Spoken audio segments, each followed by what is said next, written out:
நாமத்தினாலே உங்கள் யாவரையும் அன்போடு கூட வாழ்த்துகிறேன்.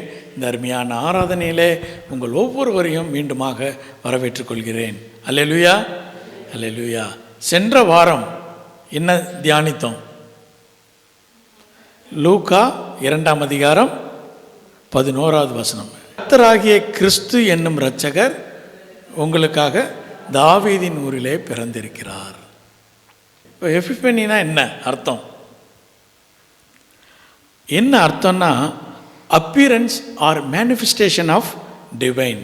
கர்த்தர் இந்த உலகத்திற்கு வந்தார் என்று சொல்லி சம் ஆஃப் தி ஈஸ்டர்ன் கல்ச்சரில், கிறிஸ்டியன் கல்ச்சரில், குறிப்பாக சிரியன் கிறிஸ்டியன் இந்த எபிஃபனி என்கிறதற்கு தியோஃபனி என்று சொல்லி அவர்கள் அழைக்கிறார்கள். இந்த நாட்களிலே அகில உலக திருச்சபைகளிலே சாஸ்திரிகள், வைஸ் மேன், அவர்கள் ஆண்டவராகிய இயேசு கிறிஸ்துவை பார்த்து பணிந்து கொள்ள சென்றார்கள்.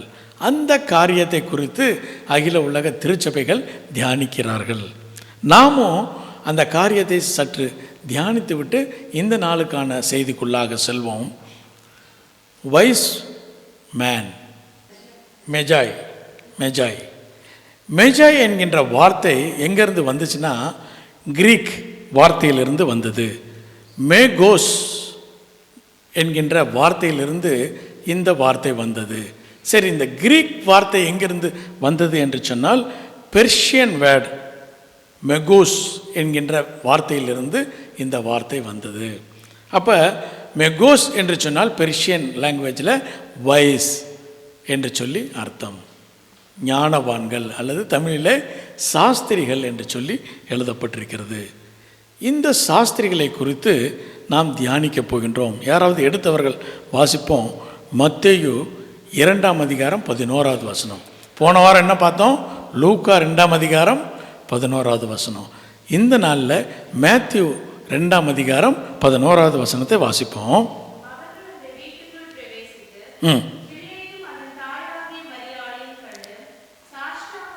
சாஷ்டாங்கமாய் விழுந்து அவரை பணிந்து கொண்டு திறந்து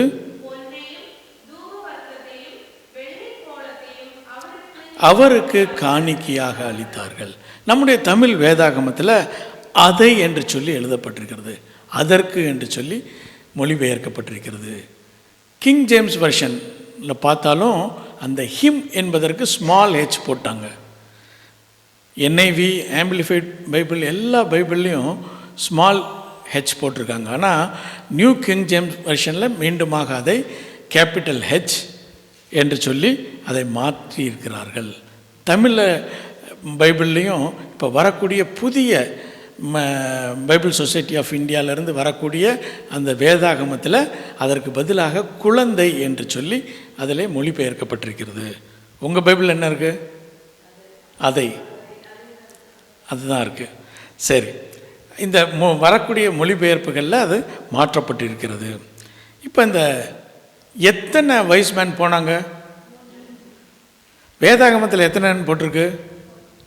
போடல, நம்பர் போடல இல்லையா? ஆனால் ட்ரெடிஷ்னல் புக்கில் என்ன சொல்கிறாங்க? 3 சாஸ்திரிகள் போனார்கள். அவருடைய பெயரும் கொடுக்கப்பட்டிருக்கிறது.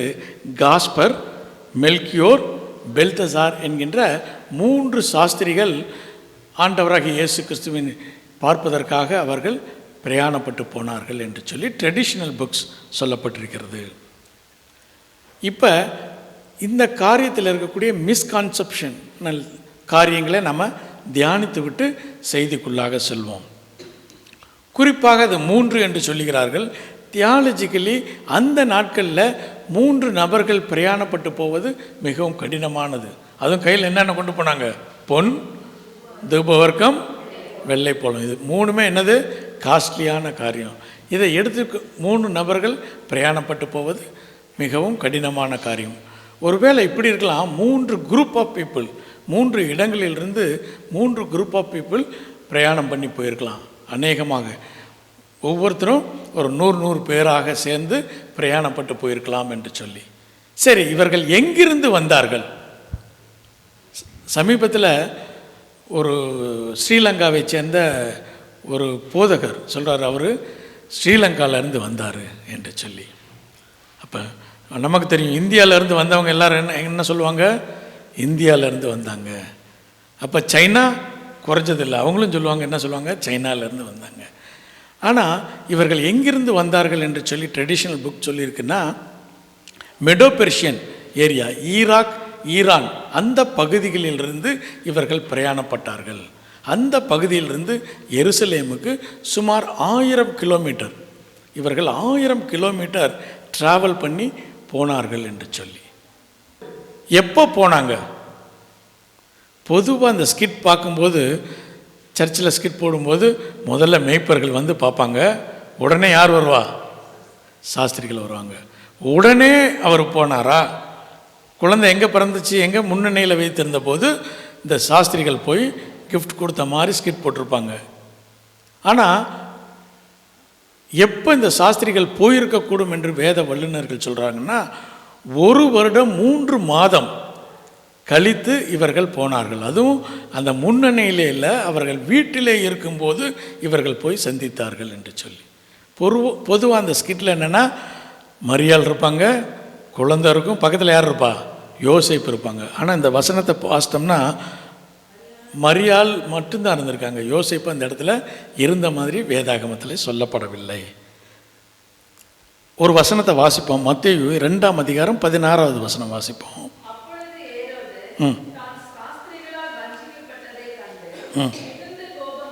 மிகுந்த கோபம் அடைந்து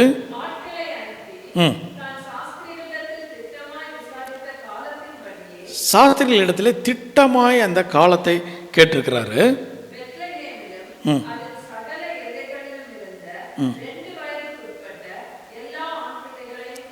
2 வயது அப்படின்னா என்ன அர்த்தம்னா, 2 வருஷத்துக்குள்ள 1 வருடம் 3 மாதம் இருக்கும் என்று சொல்லி கணக்கிடுகிறார்கள். அப்போ 2 வருஷத்துக்குள்ள தான் இந்த சாஸ்திரிகள் போய் சொல்கிறாங்க. குழந்தை பிறந்த நாட்களை திட்டமாக யார்கிட்ட சொல்கிறாங்க? ஏரோதுகிட்ட சொல்கிறாங்க. இப்போ இந்த சாஸ்திரிகள் யார் என்று சொல்லி பார்ப்போம்னா, தானியேல் புஸ்தகம் 2ஆம் அதிகாரம் 2வது வசனத்தை வாசிப்போம்.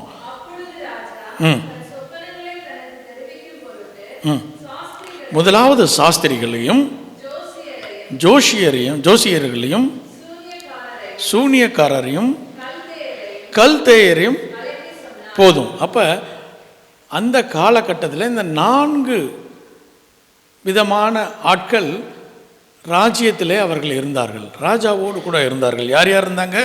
சாஸ்திரியர்கள், ஜோஷியர்கள், சூனியக்காரர்கள், கல்தேயர்கள்.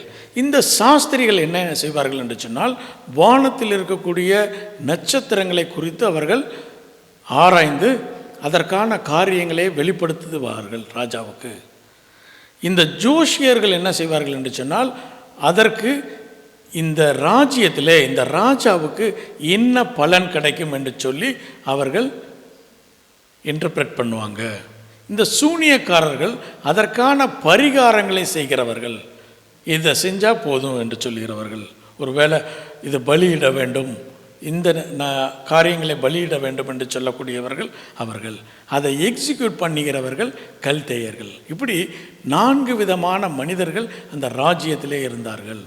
அதில் இந்த சாஸ்திரிகள் என்பது உயர்ந்த கல்விமான்கள். அவர்கள் பரம்பரையாக வானத்தை ஆராய்ந்து வானத்திலே நடக்கக்கூடிய காரியங்களை அவர்கள் அறிந்து கொண்டு ராஜாவுக்கு சொல்லுகிறவர்களாக இருந்தார்கள். இந்த மனிதர்கள் வானத்தை பார்க்கும்போது நட்சத்திரத்தை பார்க்கிறார்கள். அந்த நட்சத்திரம் என்ன இருந்துச்சு? ஆண்டவராகிய இயேசு கிறிஸ்துவினுடைய நட்சத்திரத்தை அறிந்து கொண்டது. ஒரு வசனத்தை வாசிப்போம். மத்தேயு 2ஆம் அதிகாரம் 1வது வசனம்.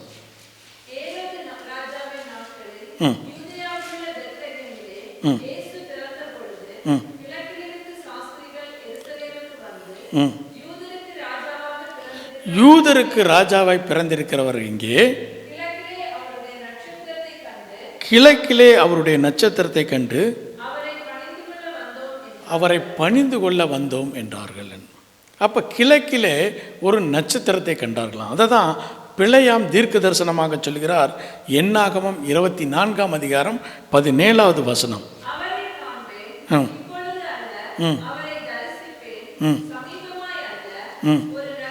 ஒரு நட்சத்திரம் யாக்கோபிலிருந்து உதிக்கும் எலும்பும்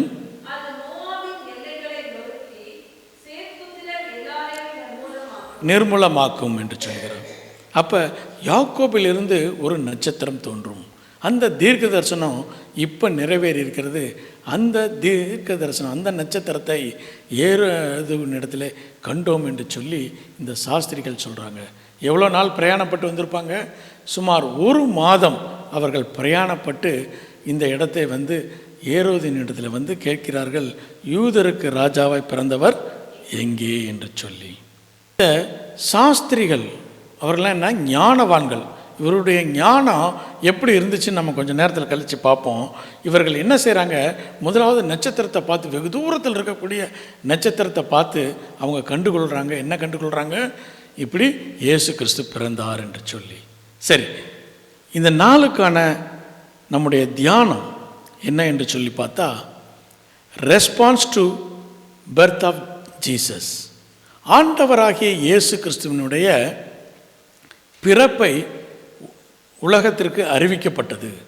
அறிவிக்க கேட்ட மனிதர்கள் எப்படியாக செயல்பட்டார்கள், அவர்களுடைய ரெஸ்பான்ஸ் என்ன, எப்படி அவர்கள் ரியாக்ட் பண்ணார்கள் என்று சொல்லி அதில் வரும்போது இந்த சாஸ்திரிகளை குறித்தும் நம்ம தியானிப்போம்.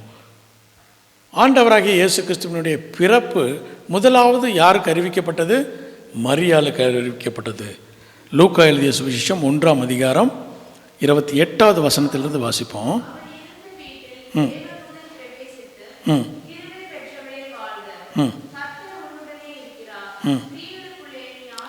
இந்த வசனத்தை நம்ம தியானித்தோம். 31வது வசனத்தை வாசிப்போம்.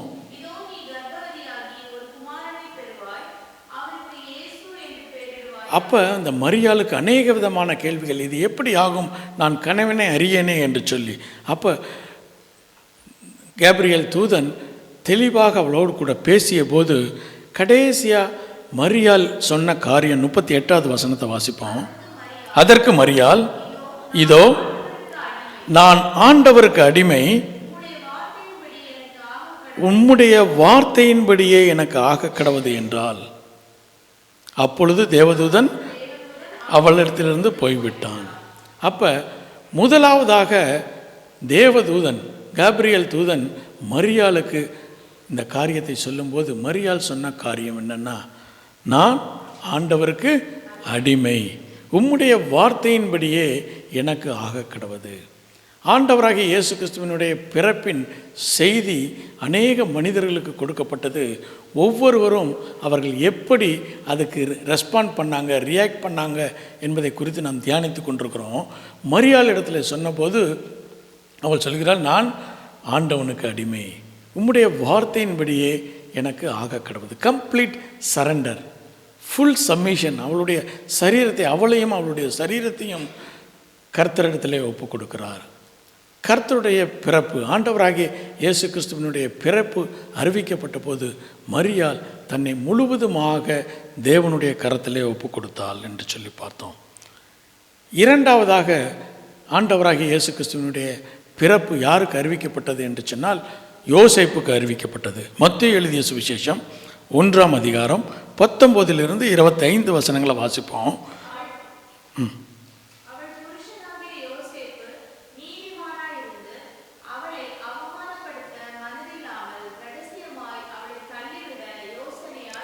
இப்போ யோசேப்புக்கு அறிவிக்கப்படுகிற தெரியுது, தனக்கு நியமிக்கப்பட்ட பெண் கர்ப்பவதியானாள் என்று சொல்லி. அப்போ அவன் சொல்கிறான், நான் அவளை கொலை செய்ய வேண்டாம், அவளை நான் ரகசியமாய் தள்ளிவிட வேண்டும். ஏனென்று சொன்னால் அவன் நீதிமானாக இருந்தபடினாலே ஒரு கொலை செய்ய வேண்டாம், அவளை ரகசியமாய் தள்ளிவிட வேண்டும் என்று சொல்லி நினைத்து கொண்டிருக்கிறான், யோசனை செய்து கொண்டிருக்கிறான். தொடர்ந்து வாசிப்போம்.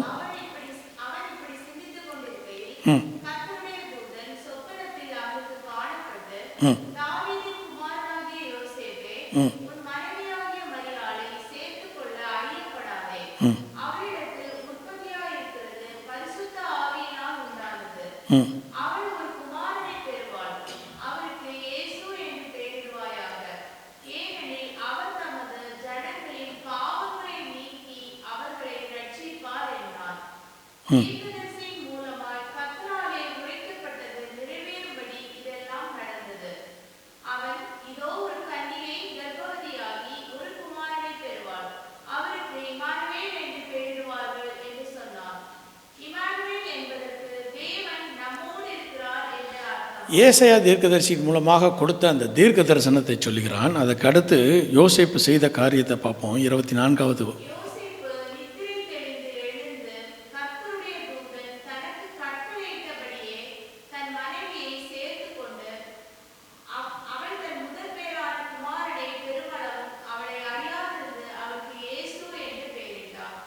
இரண்டாவதாக ஆண்டவராகிய இயேசு கிறிஸ்துவினுடைய பிறப்பு யோசேப்புக்கு அறிவிக்கப்பட்டது. அப்போ யோசேப்பு நினைத்து கொண்டிருந்தான் எப்படியாவது தனக்கு நியமிக்கப்பட்ட மரியாதை தள்ளிவிட வேண்டும் என்று சொல்லி. ஆகவே கர்த்தருடைய தூதன் சொப்பனத்திலே வந்து யோசேப்போடு கூட இடைப்படுகிறார். யோசேப்கிட்ட சொல்கிறாரு, இந்த குழந்தை பரிசுத்த ஆவியினாலே உண்டானது என்று சொல்லி. உடனே யோசேப்பு என்ன செய்கிறாரு? தூதன் கட்டளையிட்டபடியே தன் மனைவியை சேர்த்து கொண்டான். ஒபே பண்ணுறார், கர்த்தருடைய வார்த்தைக்கு கீழ்ப்படுகிறார். முதலாவதாக மரியாள் கர்த்தருடைய வார்த்தையை கேட்டு தன்னையும் தன் சரீரத்தையும் கர்த்தரிடத்தில் ஒப்பு கொடுத்தால், யோசேப்பு என்ன செய்கிறாரு? கர்த்தருடைய வார்த்தைக்கு அவர் கீழ்ப்படுகிறார் என்று சொல்லி பார்க்குறோம். மூன்றாவது யாருக்கு அறிவிக்கப்பட்டது? மேய்ப்பர்களுக்கு. சரி, வாசிப்போம். லூக்கா எழுதிய சுவிசேஷம் 2ஆம் அதிகாரம் 11வது வசனம்.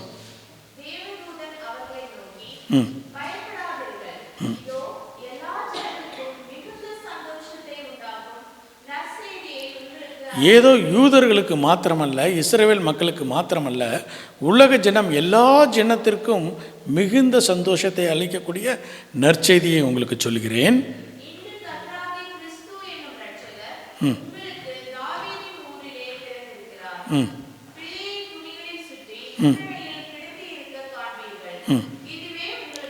அடையாளம் என்று சொன்னான். அப்போ அவர்கள் என்ன செய்தார்கள் என்று சொல்லி 15வது வசனத்திலிருந்து வாசிப்போம்.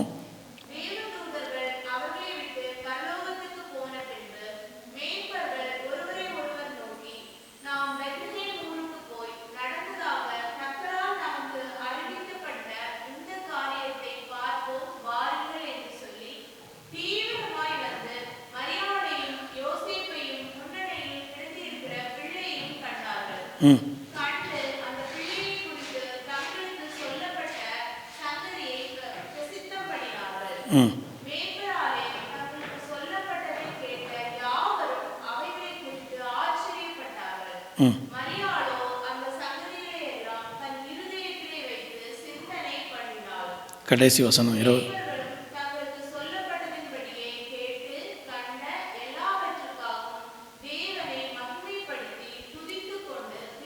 திரும்பி போனார்கள்.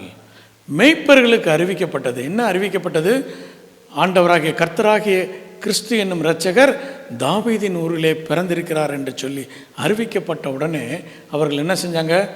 இப்போல்லாம் ஆடுகள்லாம் இருக்குது, ஆடெல்லாம் பார்த்துட்டு அடுத்த மாதம் போய் பார்க்கலாம், இல்லை இதெல்லாம் முடிஞ்சதுக்கப்புறம் ஒரு 10-15 நாள் கழித்து போகலான்னு சொல்லி போனாங்களா?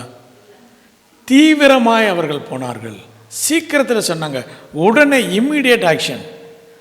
கர்த்தர் பிறந்திருக்கிறார், இயேசு கிறிஸ்து என்னும் இரட்சகர் இந்த உலகத்திலே தாவீதின் ஊரிலே பிறந்திருக்கிறார் என்று சொன்னபோது தீவிரமாய் காரியத்தை செய்தார்கள். பல நேரங்களில் நம்ம என்ன செய்கிறோம்? கர்த்தருடைய சத்தத்தை கேட்டு என்ன செய்வோம்? செய்யணும்லாம் ஆசை இருக்கும், ஆனால் நம்ம எல்லா காரியத்தையும் பார்ப்போம். நம்முடைய ரெஸ்பான்சிபிலிட்டியே நிறையா இருக்குது. இப்போ தான் ரெஸ்ட் எடுக்கலான்ற இந்த சாட்டர்டே சண்டே தான் இருந்தோம், இப்போ போய் சர்ச்சுக்கு போகணுமா? சரி, அடுத்த வாரம் போய்க்கலாம். இவர்கள் என்ன செய்கிறாங்க? துரிதமாய் காரியங்கள், அவர்களிடத்தில் இருந்த எல்லா காரியத்தையும் விட்டு அவர்கள் என்ன செஞ்சாங்க? தீவிரமாய் துரிதமாய் அவர்கள் சென்று பார்க்க போனாங்க. யாரை? ஆண்டவராகிய இயேசு கிறிஸ்துவை. 3 நபர்களை குறித்து பார்த்தோம். 3 வகையான மனிதர்கள். முதல் யாரு? மரியாள். மரியாள் என்ன செஞ்சா? முழுவதுமாக தன்னை ஒப்பு கொடுத்தாள். கர்த்தருடைய சித்தத்திற்கு முழுவதுமாய் தன்னை ஆயத்தப்படுத்தி கொண்டு தன்னை கர்த்தருடைய சித்தத்திற்கு கொடுத்தார். யோசேப்பை குறித்து பார்த்தோம். யோசேப்பு கர்த்தருடைய சத்தத்தை கேட்ட உடனே அவன் என்ன செய்கிறான்? கீழ்ப்படுகிறான் என்று சொல்லி. மேய்ப்பர்கள் தேவதூதனுடைய சத்தத்தை கேட்ட உடனே அவர்கள் துரிதமாய் காரியங்களை செய்தார்கள். என்ன செய்யணுமோ அதை இம்மிடியேட்டாக செய்யணும்.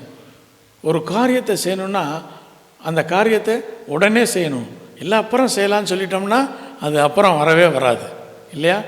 இந்த மேய்ப்பர்கள் செய்தார்கள். இப்போ அடுத்தபடியாய் கர்த்தருடைய பிறப்பு யாருக்கு அறிவிக்கப்பட்டது என்று சொன்னால் இந்த சாஸ்திரிகளுக்கு அறிவிக்கப்பட்டது. மத்தேயு 2ஆம் அதிகாரம் 2வது வசனத்தை மீண்டுமாக வாசிப்போம்.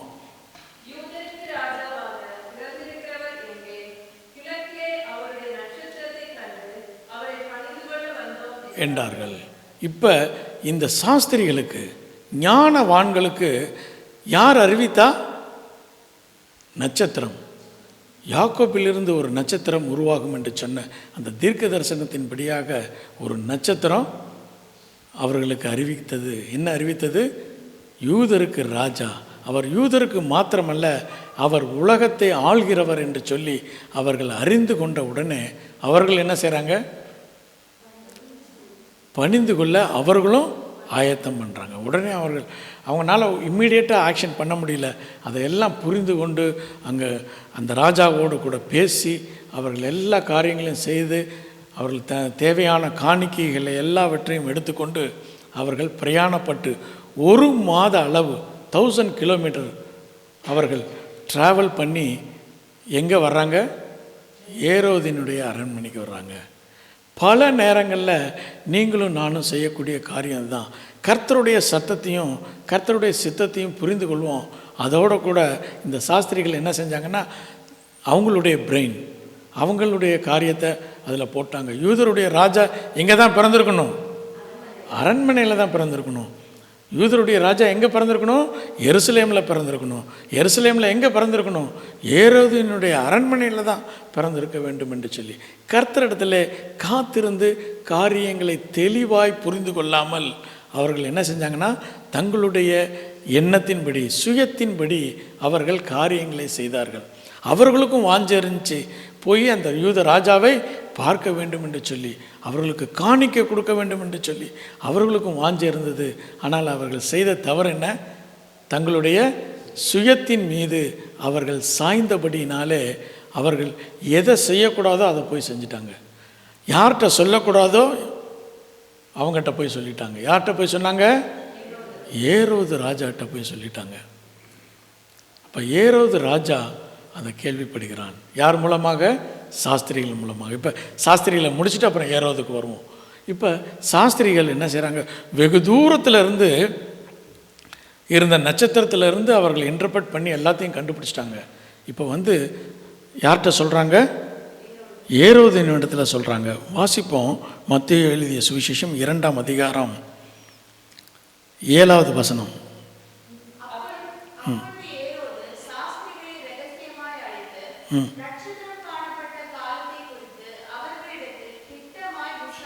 திட்டமாய் விசாரிக்கிறாரு. எப்போ பார்த்தீங்க? இந்த நட்சத்திரம் எப்போ வந்துச்சு? கரெக்டாக காலங்கள்லாம் சொன்னீங்கன்னா தான் அப்போயாவது இந்த வைஸ்மேன் இல்லை அவங்க பெரிய ஞானவான்கள் புரிந்திருக்கணுமா இல்லையா? வெகு தூரத்தில் இருந்த நட்சத்திரத்தினுடைய காரியத்தை அறிந்து கொண்டார்கள். பக்கத்து ரூமில் ஏரோது போடுற பிளாட் என்ன பண்ணுறாரு, பிளான் பண்ணுறாருங்கிறத அவங்களால புரிந்து கொள்ள முடியல. தொடர்ந்து வாசிப்போம்.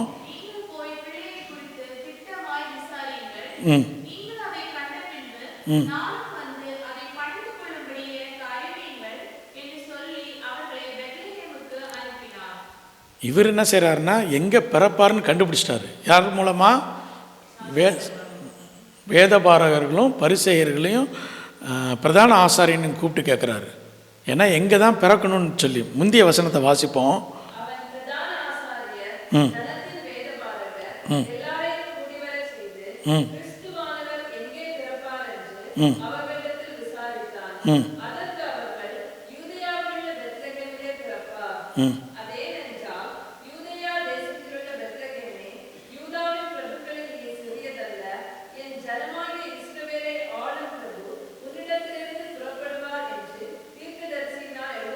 எந்த தீர்க்கதரிசி? மீகா தீர்க்கதரிசி 5ஆம் அதிகாரம் 2வது வசனம்.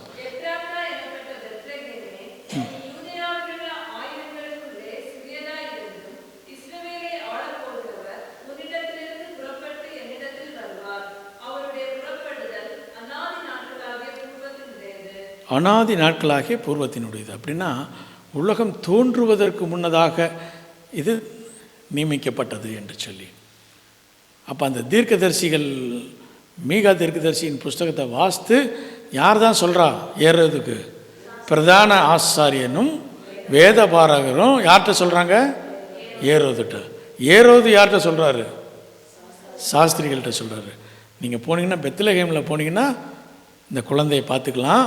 நீங்கள் போய் பார்த்துட்டு எங்கே, எந்த டோர் நம்பரு, எந்த வீடு, அவங்க அப்பா அம்மா பேர் எல்லாத்தையும் கேட்டுட்டு யார்கிட்ட சொல்லுங்கள்? என்கிட்ட சொல்லுங்கள். நானும் என்ன செய்யணும்? நானும் வந்து பணிந்து கொள்ள வேண்டும். இப்போ சாஸ்திரிகள் என்ன செய்கிறாங்க? புத்திசாலி. அவங்களும் சொல்கிறாங்க, நல்ல ராஜா. ஒரு ராஜாட்ட இன்னொரு ராஜா பிறந்திருக்கிறான்னு சொன்னால் இந்த ராஜா என்ன செய்வாருன்னு சொல்லி கூட தெரியல வைஸ்மேனுக்கு. அவர் சொல்கிறாங்க, ஓ வெறு நல்ல ராஜான்னு சொல்லிட்டு வெகு தூரத்தில் இருந்த நட்சத்திரத்தை பார்த்து கண்டுபிடிச்சாங்க. பக்கத்து ரூமில் ஏரோது என்ன செய்கிறாரு, என்ன செயல்படுறாருன்னு அவர்களால் கண்டுபிடிக்க முடியல. இவங்க தான் வைஸ்மேன். உலகத்தினுடைய ஞானம் இப்படிப்பட்டது. இப்போ இவங்க பிரயாணப்பட்டு போகிறாங்க. யார்கிட்ட சொல்லக்கூடாதோ அவங்கள்ட்ட சொல்லிட்டாங்க. இவங்களுடைய காரியம் எல்லாம் கரெக்ட் தான். பார்க்க வேண்டும் என்ற ஆர்வம், காணிக்கையை கொண்டு வந்திருக்காங்க, வெகு தூரத்திலிருந்து வந்திருக்காங்க. ஆனால் சில நேரங்களில் நம்முடைய சுயத்தின் மீது நாம் சாயும்போது கர்த்தருடைய செயலுக்கு விரோதமாகவே நீங்களும் நானும் செஞ்சிருவோம். கர்த்தருக்கு ஊழியம் செய்கிறோன்னு சொல்லிட்டு என்ன செஞ்சுருவோம்? தவறான காரியங்கள், கர்த்தருக்கு விரோதமாக காரியங்களை நீங்களும் நானும் செய்ய முடியும். அதுதான் இந்த சாஸ்திரிகளுடைய வாழ்க்கையிலிருந்து நீங்களும் நானும் கற்றுக்கொள்ள முடியும். அவங்கள கரெக்ட் பண்ணுறதுக்கு இன்னொரு தடவை என்ன செய்ய வேண்டியதாக போச்சு?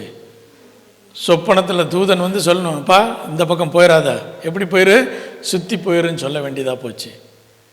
இவர்கள் அறிந்து கொண்டார்கள் நட்சத்திரத்தை பற்றி. ஆனால் இவர்களை கரெக்ட் பண்ணுறதுக்கு மீண்டும் கர்த்தர் வந்து இவர்களுடைய வாழ்க்கையில் இடப்பட வேண்டியதாய் போய்விட்டது.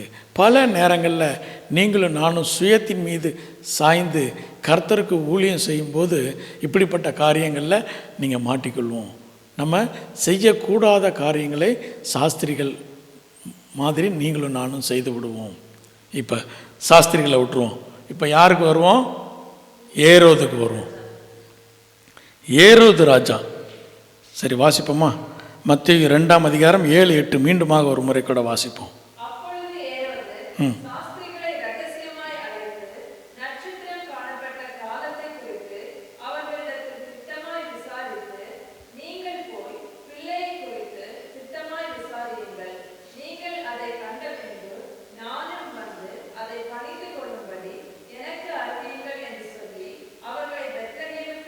அனுப்பினான். இப்போ இந்த ஏரோது இதுதான், இவர் தான் கிரேட் ஏரோது, பெரிய ஏரோது என்று சொல்லி தமிழில் போட்டிருக்கு. இவர் என்னன்னா தன்னுடைய மகன்களையும் கொன்னாராம், அநேக மகன்களை கொன்னாராம். இவருக்கு எதிராக இருந்த தன்னுடைய மனைவிகளை கொண்டாராம்.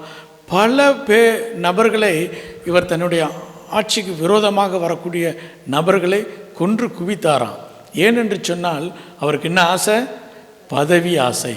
அந்த பவர், அந்த ஹானர், அந்த மணி, இதுகளை விட முடியாத ஒரு மனிதன். இந்த ஏரோது தனக்கு அந்த மகிமையை விட்டு கொடுக்கக்கூடாது என்று சொல்லி மிக மிக கடின இருதயம் கொண்ட மனிதனாக இருந்தான். பல நேரங்களில் கர்த்தருக்கு ஊழியம் செய்யக்கூடிய நீங்களும் நானும் நம்மால் என்ன செய்ய முடியாது? விட்டு கொடுக்க முடியாது. இந்த ஏரோது கர்த்தருக்காக அந்த ஆலயத்தை கட்டினாராம்.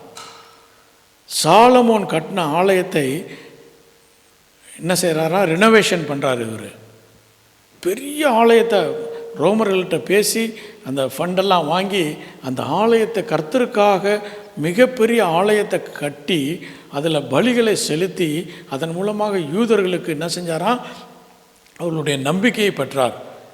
இவர் தான் யூதருக்கு ராஜா. யார்? ஏரோது என்று சொல்லி யூதர்கள் சொல்லும் வண்ணமாக ஏரோது அவர்களுடைய நம்பிக்கை பெற்றானாம்.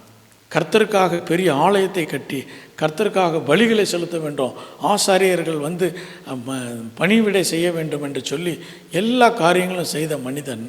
ஆனால் தனக்கான மகிமையை அவன் விட்டு கொடுக்காதபடினால அவன் என்ன செய்ய துணிந்தான்? தேவனுடைய சித்தத்திற்கு விரோதமாக கர்த்தரை என்ன செய்ய பார்க்குறான்? கொலை செய்ய தேடுகிறான். பல நேரங்களில் தேவனுக்கு ஊழியம் செய்யக்கூடிய நீங்களும் நானும் நமக்கான காரியங்களை விட்டு கொடுக்க மனம் இல்லாமல் விட்டால் நீங்களும் நானும் என்ன ஆவோம்? ஏரோதை போல ஆவோம். ஒரு வசனத்தை கூட வாசிப்போம். மார்க் 8ஆம் அதிகாரம் 15வது வசனத்தை வாசிப்போம்.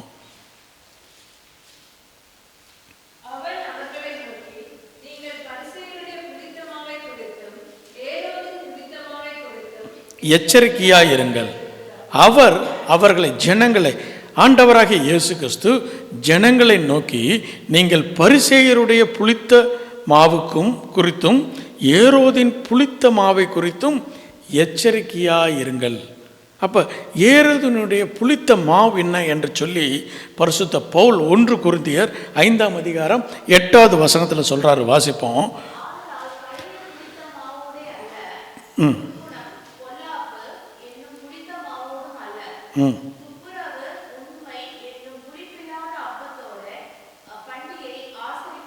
பரிசுத்த பவுல் சொல்கிறாரு, அவனுக்கு இருந்த துர்குணம் என்ன என்று சொல்லி, துர்குணமும் பொல்லாப்பும்.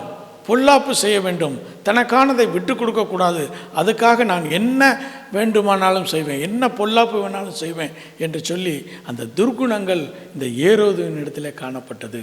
ஆகையினால தான் அவன் என்ன செய்கிறான்? 2 வருடத்திற்கு குறைவு உட்பட்ட எல்லா பிள்ளைகளையும் கொன்றாராம். இந்த வசனம் எங்கே கொடுக்கப்பட்டிருக்கிறது என்று சொன்னால், எரேமியா தீர்க்கதரிசியின் புஸ்தகம் 31ஆம் அதிகாரம் 15வது வசனம்.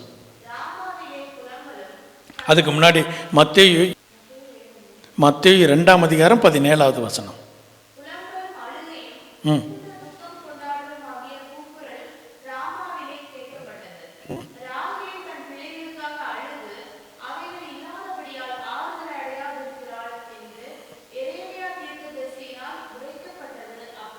நிறைவேறிற்றது. எரேமியா தீர்க்கதரிசியின் புஸ்தகத்துக்கு வருவோம். எரேமியா தீர்க்கதரிசியின் புஸ்தகம் 31ஆம் அதிகாரம் 15வது வசனத்தில் வாசிப்போம்.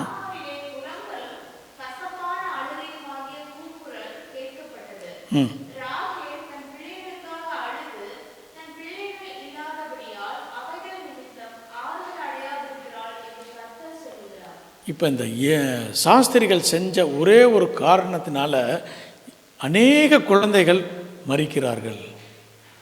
பல நேரங்கள் நம்ம செய்யக்கூடிய ஒரு சின்ன மிஸ்டேக்கு பல விளைவுகளை ஏற்படுத்தும். அந்த விளைவுகளை நாம் தெரியாதபடிக்கு நம்ம செஞ்சுட்டு அந்த விளைவுகளுக்கு நீங்களும் நானும் ஆளாகும்.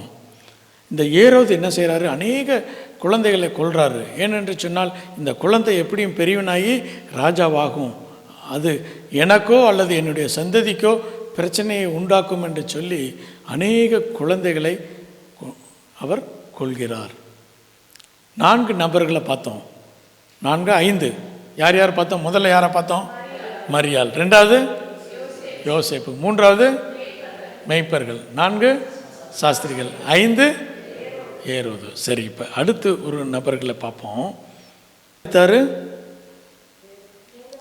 வேதபாரகர்கள். வாசிப்போம். மத்தேயு 2ஆம் அதிகாரம் 4வது வசனம். 4, 5.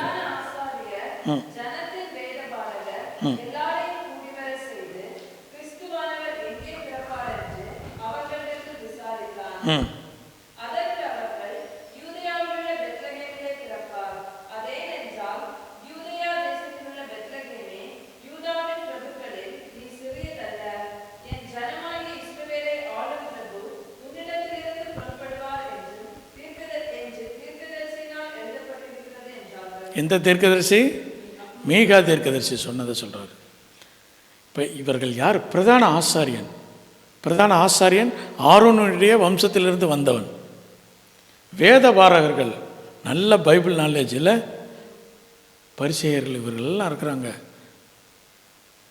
இவங்க யாருக்காக காத்து கொண்டிருக்கிறார்கள் என்று சொன்னால், தாவீதின் வம்சத்திலே ஒரு மேசியா வருவார் என்று சொல்லி காத்து கொண்டிருக்கக்கூடிய மனிதர்கள். அவர்களுக்கு ஏறது சொல்கிறாரு. என்ன சொல்கிறாரு? இப்படி யாரோ பிறப்பாங்களாமே, எங்கே பிறப்பாங்க? உடனே இவங்க என்ன செஞ்சுருக்கணும்? இவங்க போய் பார்த்துருக்கணும். இல்லாது மாற்றியாவது சொல்லியிருக்கணும், இங்கெல்லாம் பிறக்க மாட்டாருங்க, எகிப்தில் பிறப்பார், நீங்கள் போய் பாருங்கள் அப்படின்னு சொல்லியிருக்கணும். வேத அறிவெல்லாம் கரெக்டாக இருக்குது, வேத அறிவு நல்லா இருக்குது. ஆனால் இவங்க செஞ்ச காரியம் என்னென்னா, டோன்ட் கேர் ஆட்டிடியூட். எப்பயோ நடக்கிறது நடக்கட்டும், இப்போ இப்போ அது ஒன்றும் ப்ராப்ளம் இல்லை. அதனால தான் ஆண்டவராக இயேசு கிறிஸ்து சொல்கிறாரு, ரிலீஜியஸ் பர்சனுடைய புளித்த மாவுக்கு நீங்களும் நானும் எச்சரிக்கையாக இருக்க வேண்டும். ரிலீஜியஸ் ஸ்பிரிச்சுவல், இது ரெண்டுக்கும் வித்தியாசத்தை நீங்களும் நானும் அறிந்து கொள்ள வேண்டும். மல்கியா தீர்க்கதரிசியின் காலத்திலிருந்து யோவான் ஸ்நானகன் வரையிலும் தேவனுடைய வசனம் இந்த மக்களுக்கு, இஸ்ரவேல் மக்களுக்கு சொல்லவே இல்லையா.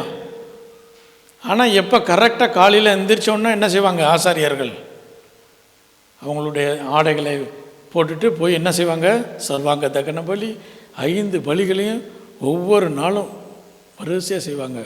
வேத பாரகர்கள் காலையில் எழுந்த உடனே வேத புஸ்தகத்தை எடுத்து ஒரு 10 பேரையாவது வச்சு இந்த வேத வசனத்தை வாசித்தரணும்.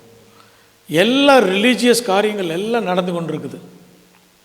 ஒரு நாள் கூட தவறல பலி, ஒரு நாள் கூட பலி தவறவே இல்லை. வேதம் வாசிக்கிறாங்க, எல்லாம் செய்கிறாங்க. ஆனால் அவங்களுக்குள்ள என்ன இல்லை, ஆவிக்குரிய வளர்ச்சி இல்லை. பல நேரங்களில் திருச்சபையில் இருக்கக்கூடிய நீங்களும் நானும் என்ன ஆயிடுறோம், மொனோட்டினஸாக என்ன ஆயிடுறோம், ரிலீஜியஸ் பர்சன் ஆயிடுறோம். ஞாயிற்றுக்கிழமை எந்திரிச்ச உடனே என்ன செய்யணும், சர்ச்சுக்கு போயிடணும். என்ன நடக்குதோ இல்லையா, சர்ச்சுக்கு போயிடணும். வர்ற வழியில் எந்த ஊரில் இல்லை, ஏன்னா நம்ம ஃப்ரிட்ஜ்லேயே ஸ்டோர் பண்ணிடுறோம். நம்ம ஊரில் என்ன செய்வாங்க, சர்ச்சுக்கு போயிட்டு வர்ற வழியில் என்ன வாங்கிட்டு தான் வரணும், மட்டன் வாங்காமல் வீட்டுக்கு வரக்கூடாது. அங்கே பாஸ்டர் ஆசீர்வாதம் சொன்ன உடனே ஒரு குரூப் பீப்புள் எழுந்திரிச்சிருவாங்க. எங்கே போகிறாங்கன்னா கறிக்கடையில். இப்படி நம்ம ரிலீஜியஸாகவே வாழ்ந்து கொண்டிருக்கிறோம், ஆவிக்குரிய வாழ்க்கை இல்லாமல் இருக்கிறோம். இந்த பிரதான ஆசாரியனும் வேத பாரகர்களும் பரிசேயர்களும் அவர்களுக்கு அறிவிக்கப்பட்டது. ஏரோதுக்கு அறிவிக்கப்பட்ட உடனே ஏரோதும் ஏரோதியார்கள், எருசலேம் நகரத்தார் எல்லோரும் கலங்கினார்கள். அது வாசிப்போமா, 3வது வசனம்.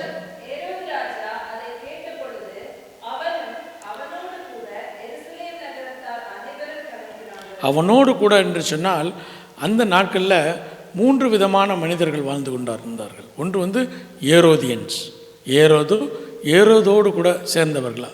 ஏரோதும் என்னென்னா ஆஃப் யூதன். அவரும் என்ன செஞ்சால் அவர் கூட இருக்கிறாங்க. அவங்கெல்லாம் யார், உலகத்திற்குள்ளாக இருக்கக்கூடிய மனிதர்கள். அவங்களுக்கு வேறு எதுவும் பற்றி கவலை கிடையாது. எனக்கு டேக்ஸ் வருது, எனக்கு அரசாங்க உத்தியோகம் இருக்கிறது, எனக்கு வருமானம் வருகிறது, நான் நன்றாக இருக்க வேண்டும். தேவனுடைய சித்தத்தை குறித்து அவர்களுக்கு ஒரு கவலையும் கிடையாது. எங்கேயாவது பைபிளில் ஆண்டவராகிய இயேசு கிறிஸ்து இந்த ஏரோதை குறித்தும் ஏரோதியாரை குறித்தும் ஏதாவது சொல்லியிருக்காரா? சொல்லவே இல்லை. அவர்களுக்கு விட்டுட்டார். அவங்க திருந்த மாட்டாங்கன்னு விட்டார். யாரை குறித்து தான் பேசிக்கிட்டு இருந்தார்? பரிசேயர்கள் வேதபாரர்களை குறித்து தான் பேசிக்கிட்டு இருந்தார். ஏன்னா இவங்க தான் திருந்துறதுக்காவது சான்ஸ் இருக்குது, இந்த கூட்டம் திருந்தாது. இந்த ஏரோதியார்கள் என்ன செஞ்சாங்களாம், கலங்கினார்களாம். அவங்களுக்கெல்லாம் என்ன பயம் வந்துருச்சு, நம்முடைய வாழ்வாதாரத்திற்கு ஏதோ பிரச்சனை வந்துடும் அப்படின்னு அவர்கள் கலங்கினார்களாம். அப்போ எல்லாருக்கும் தெரிஞ்சிருக்கு அந்த விஷயம். ஆண்டவராகிய இயேசு கிறிஸ்து தாவீதின் வம்சத்திலே பிறந்திருக்கிறார் என்று சொல்லி இந்த வேத பாரகர்களும் பரிசேயரும் பிரதான ஆசாரியரும் என்ன செஞ்சாங்க, அவங்களுக்கு எதை குறித்தும் கவலை கிடையாது. அதை தான் இந்த வேத பாரகர்கள் பரிசேயர்களைப் போல உங்களுடைய என்னுடைய வாழ்வு மாறிவிடக்கூடாது. அதுதான் ஆண்டவராகிய இயேசு கிறிஸ்து வெளிப்படுத்துதல் 3ஆம் அதிகாரம் 15-16வது வசனத்தை வாசிப்போம். உன் கிரியைகளை நான் அறிந்திருக்கிறேன், நீ குளிரும் அல்ல அனலும் அல்ல, நலமாயிருக்கும்.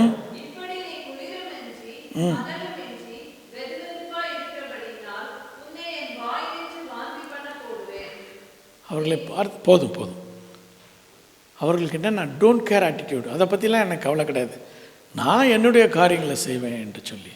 இப்போ மொத்தம் எத்தனை நபர்களை பார்த்துருக்கோம்? 6 நபர்கள். முதல் யார்? மரியாள் இடத்துல ஆண்டவராகிய இயேசு கிறிஸ்துவினுடைய பிறப்பை குறித்து அறிவிக்கப்பட்ட உடனே அவள் என்ன செஞ்சாலாம்? கம்ப்ளீட் சரண்டர் பண்ணா, தன்னை முழுவதுமாக தேவ திட்டத்திற்கு ஒப்பு கொடுத்தாள். 2வதாக பார்த்தோம், யார்? யோசேப்பு என்ன செய்தார்? கீழ்ப்படிந்தார், தேவனுடைய சத்தத்திற்கு கீழ்ப்படிந்தார். 3வதாக யார் பார்த்தோம்? மேய்ப்பர்கள். அவர்கள் தேவனுடைய அறிந்த உடனே அவர்கள் என்ன செஞ்சாங்க? துரிதமாய் தீவிரமாய் அவர்கள் வந்து தேவனை பணிந்து கொண்டார்கள். நான்காவதாக பார்த்தோம், யாரு? சாஸ்திரிகள். அவங்க என்ன செஞ்சாங்க? வாஞ்சை இருந்துச்சு, பார்க்கணுன்னு ஆசை இருந்துச்சு, காணிக்க இருந்துச்சு. ஆனால் என்ன செஞ்சிட்டாங்க? சுயத்தின் மீது சாய்ந்தபடினாலே தேவ சித்தத்திற்கு புறம்பான காரியங்களை செய்து தேவ சித்தத்திற்கு அவர்கள் ஒரு தடையை உண்டு பண்ணினார்கள். அதன் மூலமாக பெரிய பாதிப்பை அந்த பகுதியிலே உண்டாக்கினார்கள். அடுத்து யாரை பார்த்தோம்? ஏரோது. ஏரோது என்ன செஞ்சார்? கலங்கினா. அதை கேட்டவுடனே கலங்கினா. ஏன் கலங்கினா? பயம். ஏன் பயம் வந்துச்சு? தன்னுடைய பவர், தன்னுடைய ஆஸ்திக்கும் தன்னுடைய அதிகாரத்திற்கும் பிரச்சனை வரும் என்று சொல்லி அவன் கலங்கியபடினாலே அவன் என்ன செஞ்சான்? துர்க்குணமும் பொல்லாப்பும் இருந்தபடினாலே துணிகரமாய் அநேக மனிதர்களை கொன்று குவித்தான். கடைசியாக யாரை பார்த்தோம்? வேதபாரகர்களும் பரிசேயரும், ரிலீஜியஸ் பீப்புள். அவங்க என்ன செஞ்சாங்க? ஏதோ கருத்தும் கரிசனை கிடையாது. அவங்க என்ன செஞ்சாங்க? குளிரும் இல்லை அனலும் இல்லாமல் அவர்கள் என்ன செஞ்சாங்க? Don't care attitude. யாரோ என்னமோ செஞ்சுட்டு போகிறாங்க, எனக்கு என்ன. திருச்சபையில் ஆண்டவராக இயேசு கிறிஸ்துவுக்கு ஊழியம் செய்யக்கூடிய நீங்களும் நானும் இந்த காரியங்களை புரிந்து கொள்ள வேண்டும். நம்ம எல்லாரும் எப்படி இருக்கிறோம்? டோன்ட் கேர் ஆட்டிடியூட் தான் இருக்கிறோம். கொஞ்சம் கொஞ்சமாக முன்னேறி ஆவிக்குரிய வாழ்க்கையில் ரிலீஜியஸ் பீப்புளாக இருந்த நீங்களும் நானும் ஆவிக்குரிய வளர்ச்சியிலே வளர்ந்து மரியாதை போல வர வேண்டும். எப்படி? நான் ஆண்டவருக்கு அடிமை, உம்முடைய வார்த்தையின்படியே எல்லோருக்கும் ஆக கிடாது. அப்படியா சொன்னா? எல்லாருக்கும் ஆகட்டுங்க, என்னை விட்டுருங்க, மிச்சவங்களுக்கெல்லாம் ஆகட்டும், இல்லை எனக்கு ஆக கிடவுது.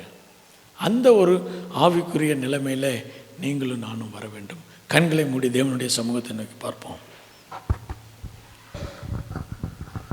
ஸ்தோத்திரம் தகப்பனே, கேட்ட சத்தியத்திற்காக உமக்கு நன்றி செலுத்துகிறோம் தகப்பனே. உம்முடைய பிறப்பு நற்செய்தியாய் அப்பா 2000 ஆண்டுகளுக்கு முன்பாக அநேக விதமான மனிதர்களுக்கு அது அறிவிக்கப்பட்டது என்பதை நாங்கள் இந்த நாளிலே ஆவியானவருடைய ஒத்தாசை கொண்டு நாங்கள் தியானித்தோம் கர்த்தாவே. இந்த மரியாளுடைய ரியாக்ஷன், இந்த மரியாள் கர்த்தருடைய சித்தம் என்னுடைய வாழ்க்கையிலே பூரணப்படட்டும் என்று சொல்லி நான் கர்த்தருக்கு அடிமை என்று சொல்லி தன்னை பூரணமாய் தாழ்த்தினதான் அந்த குணாதிசயம். இந்த நேரத்தில் கூட கர்த்தாவே, நாங்கள் கேட்ட வசனத்தை ஒரு கதையை போல, ஒரு சம்பவத்தை போல கேட்கிறவர்களாய் இல்லாதபடிக்கு எங்கள் ஒவ்வொருத்தருடைய தனிப்பட்ட வாழ்க்கைகளையும் நாங்கள் அமர்ந்திருந்து தனிமையில் இருந்து ஆவியானுடைய ஒத்தாசை கொண்டு எங்களுடைய வாழ்க்கையிலே குறித்து நாங்கள் தியானித்தோமே. நாங்கள் இப்படிப்பட்டவர்களாய் இருக்கிறோம் என்பதை எங்களை நாங்களே சுய பரிசோதனை செய்து கொள்ளும்படியாய் ஆவியானவர் எங்களுக்கு உதவி செய்யும் கர்த்தாவே. அநேக விதமான நன்மையான காரியங்கள், கனி கொடுக்கக்கூடியதான ஒரு அழைப்பு அநேக முறை தேவதாசர்கள் மூலமாகவும் நாங்கள் பிறந்தது முதல் அப்பா எங்களுடைய கருத்து தெரிந்தது முதல் இந்நாள் வரைக்குமாய் கனி கொடுக்கக்கூடியதான ஒரு ஜீவியத்திற்கு நேராய் ஆவியானவர் அநேகரை கொண்டு எங்களை அழைத்த அந்த அழைப்பை நாங்கள் இந்த நேரத்திலே நாங்கள் நினைவு கூறுகிறோம். எச்சரிப்பின் சத்தமும் எங்களுடைய செவிகளிலே கேட்டது. கனி கொடுக்காத மரம் எதுவோ அது வெட்டுண்டு அக்னியிலே போடப்படும் என்கிறதான எச்சரிப்பு கூட வந்தது. ஆனால் அநேக நேரங்களிலே கர்த்தாவே, நாங்கள் கர்த்தருடைய வருகை சமீபமாய் இருக்கிறது என்கிற அந்த சத்தத்தை நாங்கள் கேட்டும் அதை அப்பா கர்த்தாவே நாங்கள் அதிகமாய் அதை நாங்கள் பொருட்படுத்தவில்லை. இந்த காரியங்கள் காலமாய் அநேக வருடங்களாய் சொல்லப்பட்டு கொண்டே இருக்கிறது. இன்னும் காலம் போகட்டும் என்று அந்த புத்தி இல்லாத கன்னிகைகளை போல் எங்களுடைய வாழ்க்கைகளை அனலும் இல்லை குளிரும் இல்லை என்று சொல்லி அப்பா வாந்தி பண்ணி போடக்கூடியதான நிலைக்குள்ளாக எங்களை நாங்கள் ஒப்பு கொடுத்தோமே. இந்த நாளிலே கர்த்தாவே உம்முடைய சத்தியம் எங்களுக்கு திட்டவட்டமாய் அறிவிக்கப்பட்டது கர்த்தாவே. அந்த மரியாளை போல, அந்த யோசேப்பை போல, அந்த மேய்ப்பர்களை போல கர்த்தாவே எங்களுடைய வாழ்க்கையிலே துரிதம் காணப்பட வேண்டும். இதோ நான் சீக்கிரமாய் வருகிறேன், என்னுடனே கூட அவர்களுக்கு ஒவ்வொருத்தருக்குரியதான பலன் என்னோடு கூட வருகிறது என்று இயேசப்பா நீர் சொன்னதான அந்த காரியத்தை நாங்கள் நினைவில் கொண்டவர்களால் துரிதமாய் நாங்கள் செயல்படட்டும் கர்த்தாவே. எங்களை நாங்கள் அப்பா எங்களுடைய ஆத்மாவை நாங்கள் காத்துக்கொள்ளவும், அநேகரை கர்த்தர்க்கென்று கொள்ளையாடின பொருளாய் கர்த்தாவே நாங்கள் வழிநிறுத்தவும், தேவ ராஜ்யம் உலகத்திலே ஸ்தாபிக்கப்படுவதற்கு நாங்கள் ஒவ்வொருவர்களும் வாய்க்கால்களாக மாறும்படியாய் இந்த நாளின் செய்தியில் இந்த ஒவ்வொருடைய நபர்களுடைய பிரதிபலிப்பை எங்களுடைய வாழ்க்கையிலே கர்த்தாவே நாங்கள் சீர்தூக்கி பார்த்து கேடுண்டாக்கும் வழிகள் எங்களிடத்தில் உண்டோ என்று சொல்லி நாங்கள் ஆராய்ந்து அறிந்து நித்திய ஜீவனின் மார்க்கத்தை கர்த்தாவே நாங்கள் பற்றி பிடித்து கொள்ள எங்களுக்கு உதவி செய்யும்.